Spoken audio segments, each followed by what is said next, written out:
everyone, this week we have a Southern classic called Biscuits and Gravy. If you haven't had this before, I definitely recommend trying it. It's a white gravy with sausage in it that you serve over biscuits.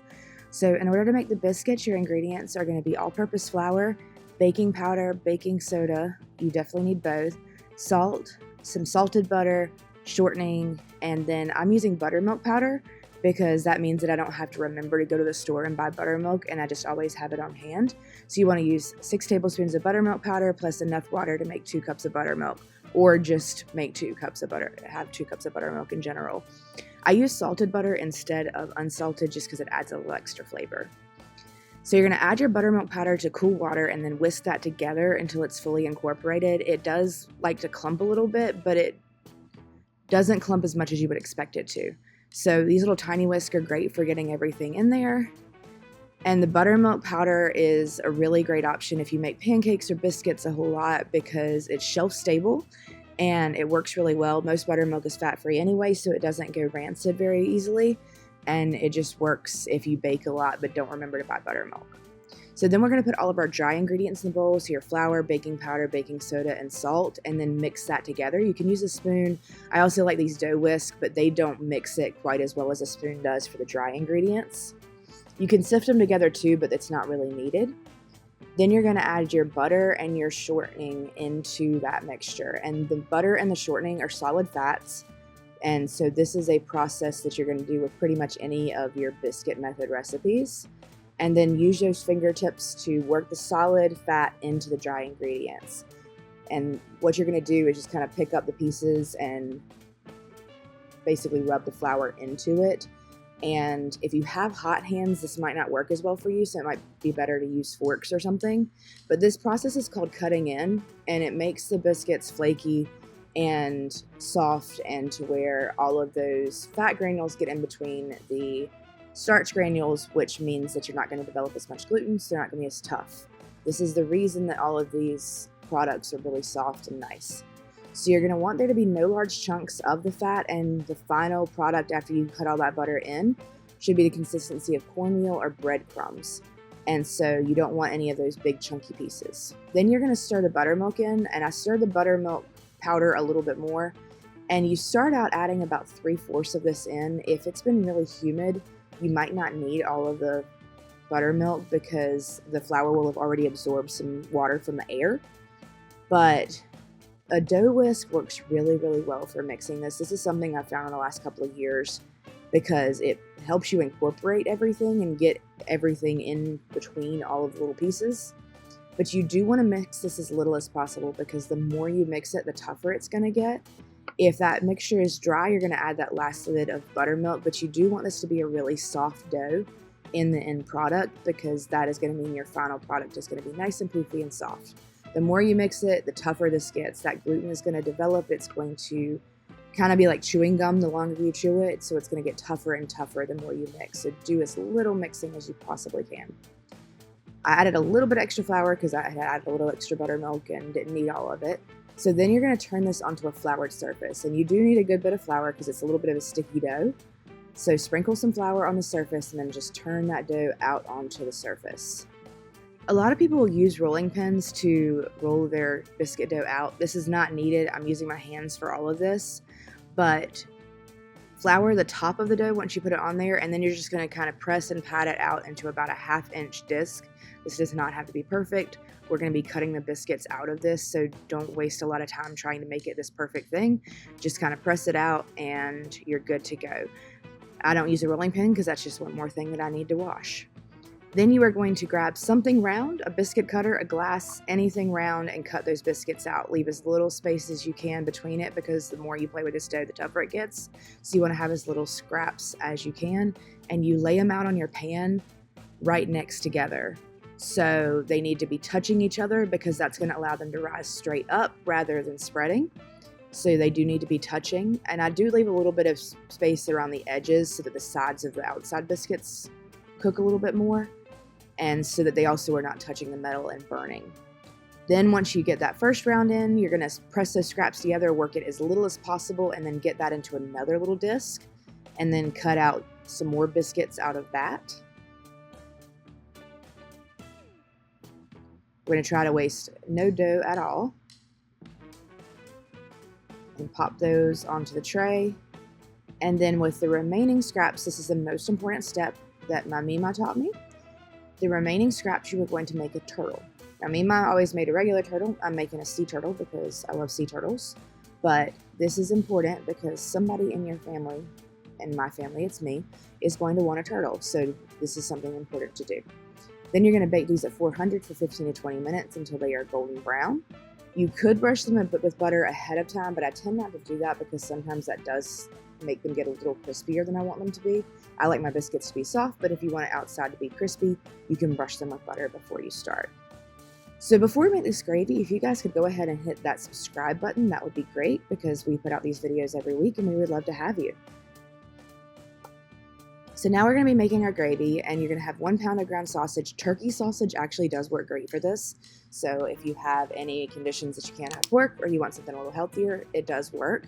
You might need a little extra oil if you're using turkey sausage though. You want 2 tablespoons of oil, 4 tablespoons of butter, 1/3 to 1/2 cup of flour, 3 cups of milk, and then some salt and pepper. And the salt and pepper is for seasoning, and we're going to adjust that at the end because it kind of depends on how seasoned your sausage is, how much salt and pepper you're going to need. So first you're going to add a little bit of oil to a pan and have that on medium high. This is just to keep that very beginning little bit of sausage from sticking. You don't need hardly any at all. And then you are going to add your sausage into the pan and break that up with a spatula. And they make these little cool things that break up ground beef and stuff. You could use that too, but a regular spatula works just fine. So break that up to begin with, and if you keep the lid on the pan, that kind of keeps the heat in and just kind of move it around every once in a while. It also keeps the grease from splattering all over your stove and all over your kitchen, so that's not a bad idea either. But you're just going to cook it until it's brown, stirring occasionally and making sure that it doesn't stick, scraping that bottom. And then once that is browned, you're going to take those sausage crumbles from the pan and set them into a plate or a bowl with a paper towel so that we can make the white part of our gravy. So we are going to use what remaining fat there is in the pan, but we're going to add some butter in there as well. And then with that butter, you are going to scrape up all those little bits from the bottom so they don't stick anymore. And the brown bits are called fond, but the butter is going to pull those right up, and all of that is flavor, so we are not going to waste that at all. And then we are going to whisk in the flour. And this is something that we kind of do by feel, but if you use about 1/3 to 1/2 cup for the 3 cups of milk, then you should be just fine. But you're going to whisk it in and continually stir this roux. What this is called, the fat and flour mixture, is called a roux. It's designed to thicken liquids, but we do need to cook it a little bit. And so you want to keep stirring it constantly so that it does not stick, because the starch is going to really make it want to stick. And we are adding a little bit more flour because we're making a little extra gravy than we normally make. Once that roux smells like popcorn, and I know that sounds weird, but that tells you that that starchy flavor has cooked out of it. But once it smells like popcorn, you are ready to add your milk in because the starchy flavor has cooked out of the flour. And you are going to add this slowly, and a lot of people will use a whisk for this, but actually a spatula works really well for getting that incorporated.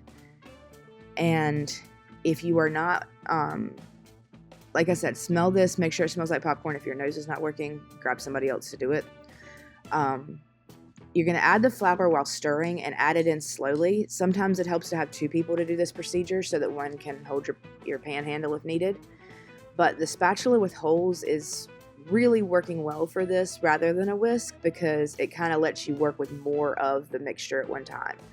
And adding that in slowly works the best because you are not going to get as clumpy of a gravy. You always want to add cold milk or cold liquid to a hot roux, or cold roux to a hot liquid, in order to prevent lumps. You're going to stir that until fully smooth, and it's going to thicken all at once, so it's going to seem like it's really, really loose. But what's going to happen is once it hits a particular temperature, which for this is about 150 degrees, it is going to instantly, all of a sudden, be very, very thick. Those flour starch granules all of a sudden swell all at once at 150 degrees. And so what ends up happening if your heat is too high is that it is going to thicken, and then it's going to start popping you. So make sure that you stay right on top of this and make sure that you are ready to turn that heat down if needed.